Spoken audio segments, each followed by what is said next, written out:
देख रहे हैं न्यूज 18 अपडेट और मैं हूं आपके साथ सुकन्या सिंह। और सबसे पहले बड़ी खबर आपको बता रहे हैं। ये बड़ी खबर बिहार चुनाव से जुड़ी हुई है। कोरोना के बीच चुनाव पर सुप्रीम कोर्ट की टिप्पणी अब सामने आ गई है। कोरोना के कारण चुनाव को नहीं टाला जा सकता, ये कहना है सुप्रीम कोर्ट का। साथ ही सुप्रीम कोर्ट ने साफ किया कि निर्वाचन आयोग चुनाव कराने के लिए आजाद है। कोर्ट चुनाव आयोग को निर्देश नहीं दे सकता। चुनाव रोकने की याचिका का इरादा गलत है, यह भी कहा सुप्रीम कोर्ट ने। और ये तमाम बातें सुप्रीम कोर्ट की तरफ से अविनाश ठाकुर ने चुनाव रोकने की जो याचिका दायर की थी उसके बाद कही गई है। तो इस वक्त की बड़ी खबर आपको बता रहे हैं। सुप्रीम कोर्ट और बिहार विधानसभा चुनाव से जुड़ी ये बड़ी खबर है, जहां बिहार चुनाव टालने वाली मांग याचिका खारिज कर दी गई है। कोरोना के कारण चुनाव को नहीं टाला जा सकता, ये साफ किया है सुप्रीम कोर्ट ने। साथ ही कहा कि इलेक्शन कमीशन को चुनाव कराने की आजादी है। चुनाव रोकने की याचिका जो टाली दी गई है उसका इरादा गलत दिख रहा है। बता दें कि अविनाश ठाकुर नाम के शख्स ने इस याचिका को दिया था और जिसमें मांग की गई थी कि कोरोना के कारण बिहार चुनाव को टाला जाए। सिर्फ अविनाश ठाकुर ही नहीं, बिहार की राजनीति में भी चुनाव होने और टालने पर लगातार वाद विवाद का दौर चल रहा था, बयानबाजी चल रही थी। आरजेडी की तरफ से भी आरोप लगाए गए थे कि कोरोना त्रासदी के बीच बिहार वासियों की चिंता किए बिना बिहार सरकार चुनाव कराना चाह रही है। मृत्युंजय तिवारी हमारे साथ फोन लाइन से इसी खबर पर ज्यादा जानकारी के साथ अपनी बात रखने के लिए आरजेडी के नेता जुड़ गए हैं। मृत्युंजय तिवारी जी, अब सुप्रीम कोर्ट ने साफ कर दिया कि चुनाव टालने वाली जो याचिका है उसको खारिज भी कर दिया और साथ ही कहा कि चुनाव रोकने की याचिका का इरादा भी गलत है। आपकी पार्टी लगातार विरोध कर रही थी चुनाव का, क्या कहेंगे? नहीं, देखिए, ये सर्वोच्च न्यायालय में तो हमारी पार्टी, हमारे कोई लोग तो गए नहीं थे चुनाव रोकने के लिए। और हमारे नेता विरोधी दल श्री तेजस्वी यादव जी ने भी कभी नहीं कहा कि, उन्होंने कहा कि जो सरकार की नाकामी कोरोना के महामारी में देखने के लिए मिल रहा था, जनता को, लोगों को बेड नहीं अस्पतालों में मिल रहे थे, इस व्यवस्था में अगर लोगों की संख्या, कोरोना संक्रमित लोगों की संख्या बढ़ती है तो क्या व्यवस्था है बिहार में, ये सारी चीजों पर चिंता, जनता के स्वास्थ्य की चिंता जताई थी। जी, चुनाव जब भी होंगे तो सुप्रीम कोर्ट से आपकी चिंता को झटका तो लगा है। देखिए, बिहार में जब भी होंगे चुनाव, डूबेगी एनडीए की नाव।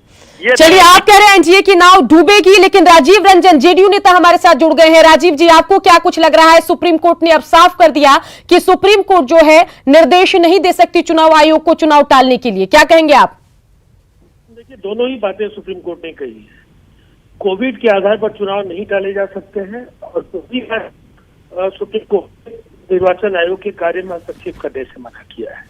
और मैं समझता हूँ जो ऑनरेबल सुप्रीम कोर्ट का ये फैसला है, ये चुनाव को टालने की जुगत में लगे वैसी पार्टियों के एक करारा झटका है जो अपने बड़े चुनावी हार को भाप रहे थे और किसी न किसी बहाने चुनाव को टालने की कोशिश कर रहे थे। अब उन्हें चुनाव के मैदान में आना होगा और जो उनका एजेंडा है, जिन मुद्दों को लेकर के वो चुनाव में जाना चाहेंगे, उस पर उनको अपनी राय स्पष्ट करनी होगी। और मुझे ऐसा लगता है बहानेबाजी का समय निकल चुका है। चलिए राजीव जी, वाद विवाद तो इस पर चलता रहेगा, लेकिन इन सब के बीच दोनों पार्टियों के लिए बड़ा चैलेंज अब यहां से ये शुरू होता है कि आखिर चुनाव प्रचार कैसे किया जाए। और सत्ताधारी दल के लिए ये बड़ी चुनौती है कि चुनाव इस तरीके से हो कि कोरोना संक्रमण ना फैले, क्योंकि अब बिहार में समय पर चुनाव होने की उम्मीद जो है वो बढ़ गई है। इस पर आप क्या कहेंगे? देखिए, निसंदेह कोरोना को लेकर के राज्य सरकार ने जो एक रोडमैप पर काम किया है उसके नतीजे दिखने लगे हैं और हम आश्वस्त हैं। जो रिकवरी रेट है हमारा और जिस तरह से मोर्टेलिटी रेट को लेकर के हमारी कोशिशें, हम ये कह सकते हैं कि इसे काफी हद तक नियंत्रित किया जा रहा है। और चुनाव को जोड़ करके अगर हम देखें तो जो निर्देश हैं, जिस तरह से भीड़ से बचा करके शारीरिक दूरी का सम्मान करते हुए चुनाव के लेकर के जो इलेक्शन कमीशन की गाइडलाइंस है, अगर उसका पूरी तरह से पालन हम कर पाएंगे तो निसंदेह कोरोना के संक्रमण से बचेंगे भी और चुनाव में अपने। चलिए, मृत्युंजय जी भी हमारे साथ बने हुए। मृत्युंजय जी, आरजेडी भी, महागठबंधन भी पुरजोर तरीके से चुनाव प्रचार करना चाह रही होगी, लेकिन ताजा स्थिति में किस तरीके से आप लोग आगे चुनाव प्रचार करने जाएंगे, ये जरा बताइए। और आरजेडी के लिए हो सकता है कि जो ये पूरा चैलेंज है थोड़ा आसान हो, क्योंकि जो आपको लीड कर रहे हैं वो खुद काफी हाईटेक है, ट्विटर पर एक्टिव रहते हैं, क्या कहेंगे? देखिए, चुनाव आयोग को सारी बातों से लिखित रूप से राष्ट्रीय जनता दल ने अवगत करा दिया है जी, कि जनता की ज्यादा से ज्यादा भागीदारी कैसे हो, क्योंकि बिहार एक गरीब प्रदेश है। सभी गरीब गुरुवे इसमें कैसे वोट डाल सके, इसकी व्यवस्था चुनाव आयोग को करनी है। और कैसे समान रूप से सबको चुनाव का प्रचार प्रसार करने का अधिकार मिले, जनता के साथ संवाद कैसे हो सके, इस बात की गारंटी अब चुनाव आयोग को करना है। और कोरोना संक्रमण के बीच जिस तरह से व्यवस्था है, लचर व्यवस्था बिहार की, उसकी व्यवस्था दुरुस्त कैसे हो, स्वास्थ्य की अस्पतालों की व्यवस्था कैसे दुरुस्त हो, कैसे कोरोना संक्रमण का खतरा से बिहार की जनता को बचाया जा सके, इन सब चीजों पर सरकार की भी जिम्मेवारी होनी चाहिए। उनको भी इस पर ध्यान देना होगा, क्योंकि हम लोगों ने सिर्फ यही कहा कि भाई लोगों के, बिहार की जनता के जीवन को आग में झोंक करके लाशों के ढेर पर तो चुनाव नहीं, हमें जनता की चिंता है। अब ये सारी व्यवस्था, सारा ध्यान चुनाव आयोग को रखना है कि कैसे इन सारी चीजों से निपटते हुए चुनाव कराएं निष्पक्ष तरीके से। हम लोग फेक चुनाव नहीं, निष्पक्ष चुनाव चाहते हैं और ज्यादा से ज्यादा जनता इसमें भाग ले, इस लोकतंत्र के महापर्व में, ये हमारा मानना है। चलिए, न्यूज 18 से बातचीत करने के लिए मृत्युंजय जी आपका शुक्रिया। साथ ही जेडीयू के नेता राजीव रंजन भी हमारे साथ जुड़े थे। राजीव, आपका भी शुक्रिया।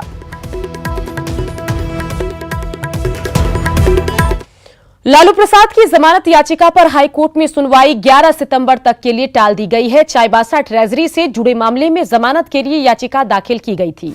झारखंड हाईकोर्ट में जस्टिस अपरेश कुमार सिंह की कोर्ट में मामले की आंशिक सुनवाई हुई। इस दौरान वकील के बीमार होने का हवाला देते हुए सीबीआई ने समय की मांग की, जिसके बाद कोर्ट ने सुनवाई की अगली तारीख 11 सितंबर तय की। आपको बता दें कि सीबीआई कोर्ट ने चाईबासा ट्रेजरी से जुड़े चारा घोटाला केस में लालू प्रसाद को 5 वर्ष की सजा दी थी, जिसमें आधी सजा काटने और बीमारी का हवाला देते हुए कोर्ट से जमानत देने की गुहार लगाई गई है।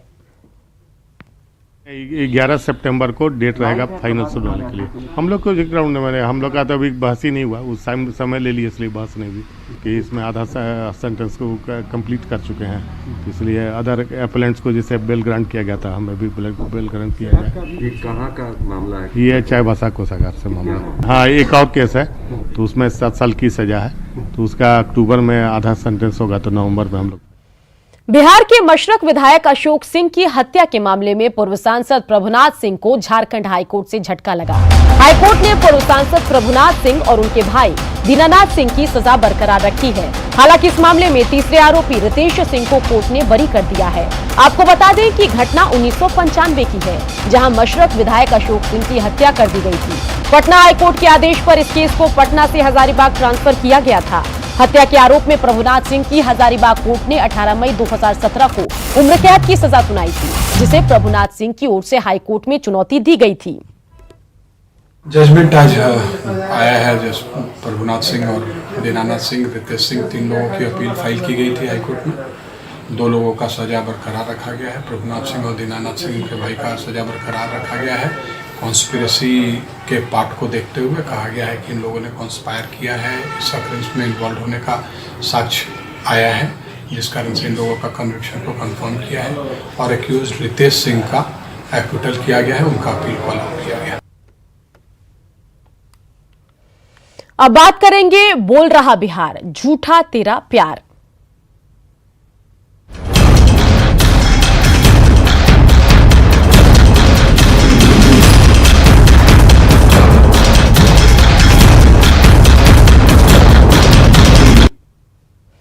रिया के इंटरव्यू के बाद पूरा बिहार बोल रहा है, रिया तुम्हारा प्यार झूठा था और तुम भी झूठ बोल रही हो। रिया चक्रवर्ती के आरोपों से इनकार करने और सुशांत के परिवार वालों पर आरोप लगाए जाने से सुशांत के दोस्त और मोहल्लेवासी नाराज हैं। पटना के राजवीर नगर के लोगों ने रिया चक्रवर्ती को विषकन्या बताते हुए कहा कि रिया झूठ बोल रही है। सुशांत के दोस्तों ने कहा कि सुशांत को वो बचपन से जानते हैं और सुशांत कभी भी परिवार से मनमुटाव उसका नहीं था। रिया के ये आरोप जांच को गुमराह करने के लिए लगाए गए हैं। रिया ने इमोशनल ब्लैकमेल का हथकंडा अपनाया है। सुशांत के दोस्तों और मोहल्लेवासियों से बात की संवाददाता रजनीश कुमार ने।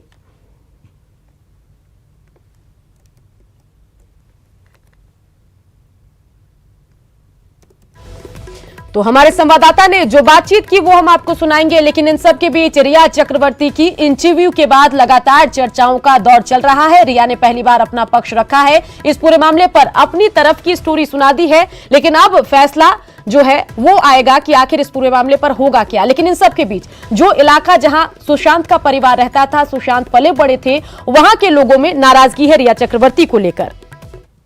रिया चक्रवर्ती पहली बार कैमरे के सामने सब कुछ खुलकर बोली और सुशांत के परिजनों पर कई आरोप भी लगाए। ऐसे में सुशांत के दोस्त और मोहल्ले वासी हमारे साथ मौजूद हैं।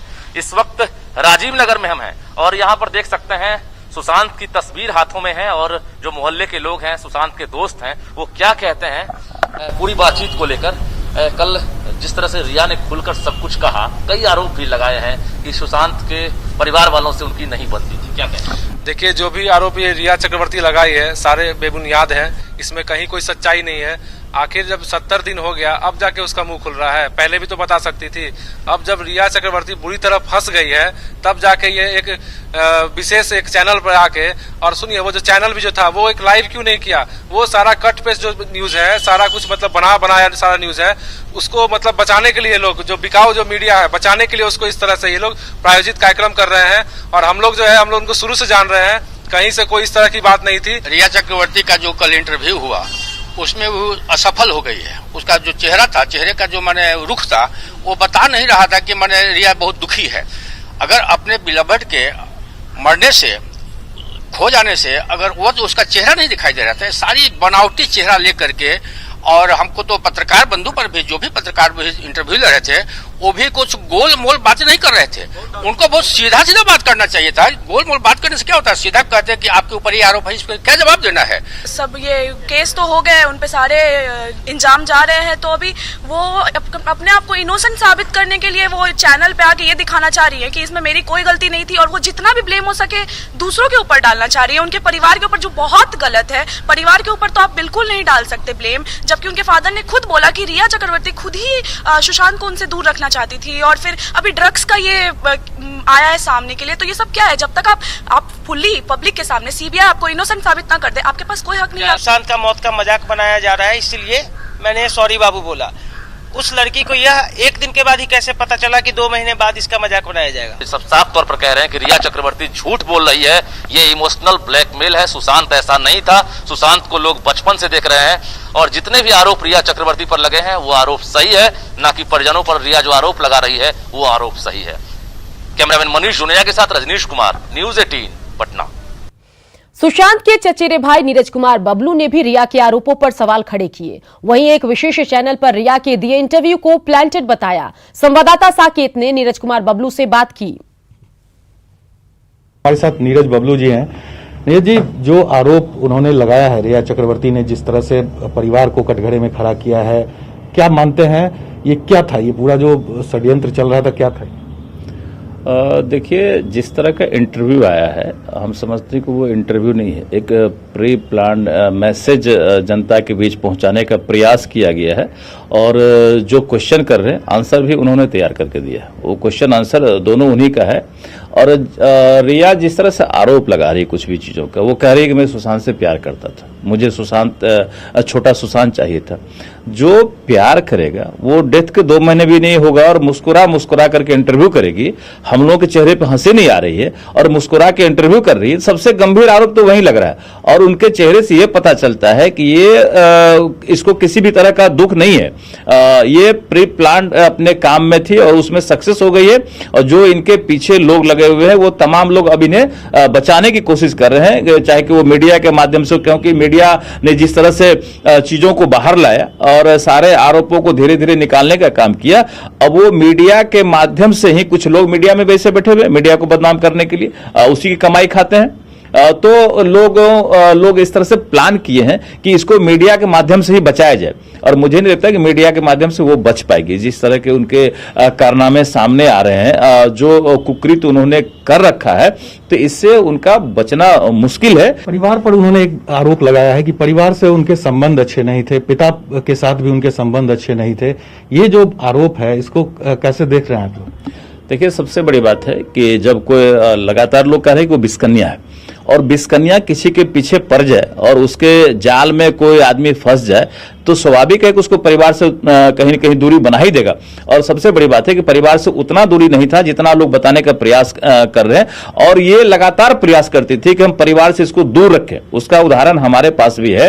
जब वो पिछले साल यहाँ सहरसा आया था, गांव आया था, तो लगातार उसके फोन कॉल्स आते थे और उसने 4 दिन का प्रोग्राम लेकर आया था। 3 दिन में उसे जाना पड़ा लगातार उसी के प्रेशर की वजह से। वीडियो देखिए ना, आप फोटोज देखिए ना, किसी के कह देने से थोड़ा होता है फैमिली से दूरी। आपने फैमिली से अगर दूरी बनवाया तो आपने कोशिश किया दूरी बनाने का, जो दूरी नहीं बन पाया तो आपने उसे मौत तक पहुंचाया।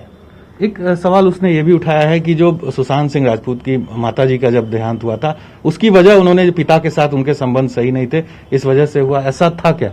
क्या उस समय यहां थी क्या वो? मैं सीधे पूछना चाहता हूं, यहां थी क्या? पटना में थी क्या? वो पटना में 17 साल पहले उनका डेथ हुआ, 17 साल पहले कहां थी वो? उनको 17 साल पहले का बात कैसे पता चला? ये तमाम चीजें बदनाम करने का होता है। जो वो पहले से करने में लगी हुई थी उसमें अब करी दर करी जोड़ने का प्रयास कर रही है। और हम तो कह रहे हैं कि पूरा देश कह रहा है कि बिस्कन्या ग्रुप में वो प्लांट की गई थी और वो है बिस्कन्या। वो उन्होंने कई सवाल उठाए हैं परिवार के साथ साथ उनके जो नजदीकी लोग थे उनके ऊपर। उस पर अभी नीरज कुमार बबलू ने जिस तरह से अपनी बात रखी है, वो कहीं ना कहीं एक बार फिर से रिया चक्रवर्ती को कटघरे में खड़ा कर रहे हैं। कैमरापर्सन अभिषेक के साथ साकेत कुमार, न्यूज 18 पटना। सुशांत सिंह राजपूत मौत मामले में रिया चक्रवर्ती के बयान पर सुशांत के परिवार के लोगों ने कड़ी प्रतिक्रिया दी। सुशांत सिंह राजपूत के चाचा ने रिया चक्रवर्ती के सभी आरोपों को बेबुनियाद और निराधार बताया। सुशांत के चाचा ने कहा कि सुशांत डिप्रेशन में नहीं थे।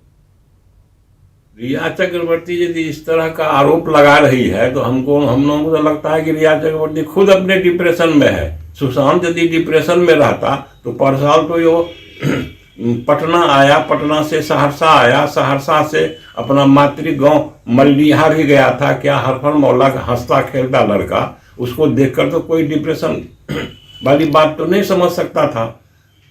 ये तो सारी बात गलत है, गलत आरोप लगाया जा रहा है। मामला को डाइवर्ट करने के लिए ये सब आरोप लगाया जा रहा है।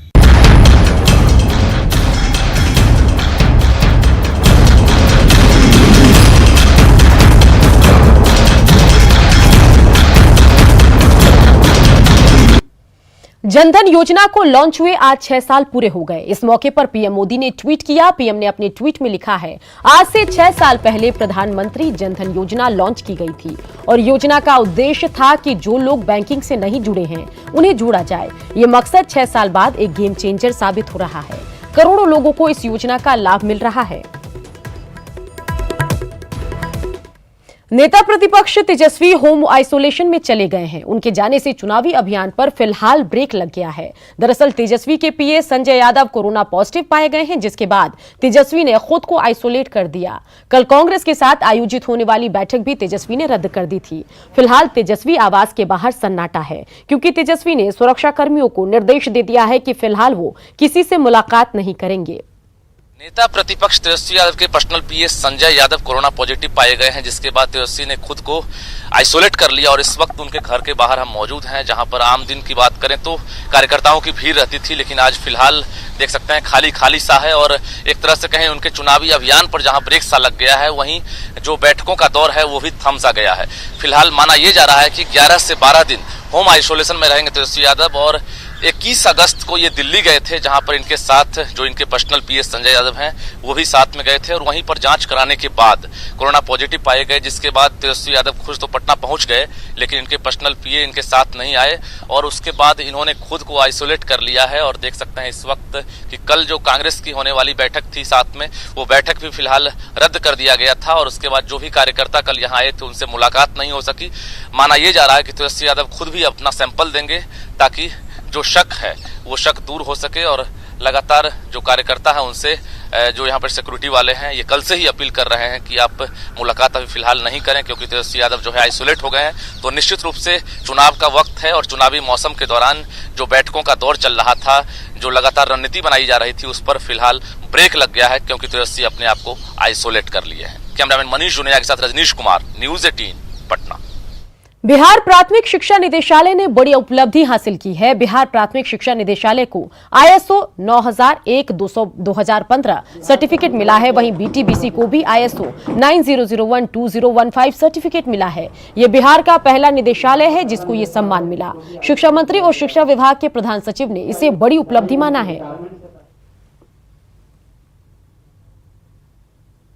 की और टेक्स्ट बुक की कार्य प्रणाली में सुधार किया और जो उनके मानक थे उनके अनुरूप अपनी कार्य प्रणाली को लेकर आए और ये इनके प्रयासों से ही संभव हुआ है और ये हमारे लिए शिक्षा विभाग के लिए और बिहार सरकार के लिए बड़े गौरव की बात है। हमें एजुकेशन और टेक्स्ट बुक को मिला है।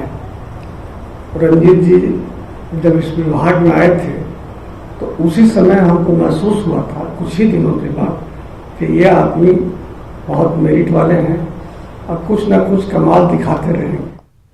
आइए अब आपको आत्मनिर्भर भारत की सबसे अच्छी तस्वीर दिखाने हम जा रहे हैं। लॉकडाउन में जब सारे स्कूल बंद हैं तो ऐसे में जमुई की एक प्राइवेट स्कूल संचालक ने कमाई का नया तरीका खोजा। स्कूल संचालक ने सबसे पहले ऑनलाइन मशरूम की खेती की ट्रेनिंग की। उसके बाद स्कूल में मशरूम की खेती शुरू कर दी। आज इस स्कूल में मशरूम का उत्पादन हो रहा है और स्कूल संचालक को जमकर कमाई भी मिल रही है।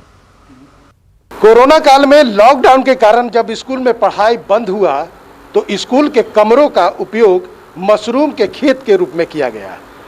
ऐसा ही कुछ हो रहा है जमुई जिला मुख्यालय के एक निजी विद्यालय में, जहां जो स्कूल के कमरे थे और चूंकि लॉकडाउन में वहां पढ़ाई नहीं हो रही है, वैसी स्थिति में उस कमरों में अब मशरूम की खेती हो रही है।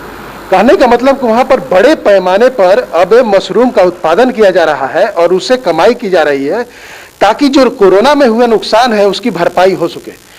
बताया जा रहा है कि जो डायरेक्टर हैं वो वर्चुअल मोड में, वो जो सैलून है हिमाचल प्रदेश का वहां और फिर और करनाल के जो जानकार है मशरूम के खेत वहां से प्रशिक्षण लिए वर्चुअल मोड में और फिर उन्होंने मशरूम का उत्पादन शुरू किया। अब इनके स्कूल के जो कमरे में है, जहां वातानुकूलित कमरे हैं, वहां पर जो खेती हो रहा है उसका उपयोग कर ये आमदनी कर रहे हैं, कमा रहे हैं। मेरे जैसे और बहुत सारे ऐसे लोग हैं जो अपनी नौकरी खो चुके हैं, जिनका व्यवसाय बंद हो चुका है या जिनका विद्यालय अभी नहीं चल रहा है, वो लोग इससे जुड़ सकते हैं और बहुत मुश्किल नहीं है, सिर्फ मेहनत का काम है और ध्यान रखने वाली चीज़ है और इससे कम इन्वेस्टमेंट में एक अच्छी रिटर्न आप ले सकते हैं। एवरेज एक बैग बनाने का जो कॉस्टिंग है वो हमारा करीब 70 से 75 रुपए का आता है, बीज वगैरह लेकर। 20-25 रुपए आप लेबर और बाकी बिजली खर्च में आप ले लीजिए तो 100 रुपए का एक बैग अपने को पड़ता है और एक महीने के अंदर ये प्रोडक्शन शुरू कर देता है। आप देख सकते हैं 29 जुलाई को मैंने लगाया था और आज हमारे पास 4-5 दिन से हमारा हार्वेस्टिंग निकल रहा है। हम लोग लगातार प्रोडक्ट को मार्केट में बेच रहे हैं और बहुत डिमांड है, लोगों को बहुत पसंद आ रहा है। अब जो युवा जो डायरेक्टर हैं, जो स्कूल के डायरेक्टर हैं, उनका ये कहना है कि ये लगातार शुरू जारी रहेगा जो मशरूम का ये है, क्योंकि लॉकडाउन के बाद स्कूल जब खुल जाएगा तो इसके रोका नहीं जाएगा और लोगों को रोजगार भी दिया जाएगा। साथ ही सबसे बड़ी खास बात है कि लोकल होने के कारण इसका बाजार में भी मांग बढ़ गई है और लोग बड़े चाव से इस यहाँ से खरीदारी कर रहे हैं। केसी कुंदन, न्यूज़ 18 जमुई। और इसी के साथ बुलेटिन में इतना ही, लेकिन बिहार झारखंड की खबरों के लिए बने रहिए न्यूज़ 18 बिहार झारखंड के साथ।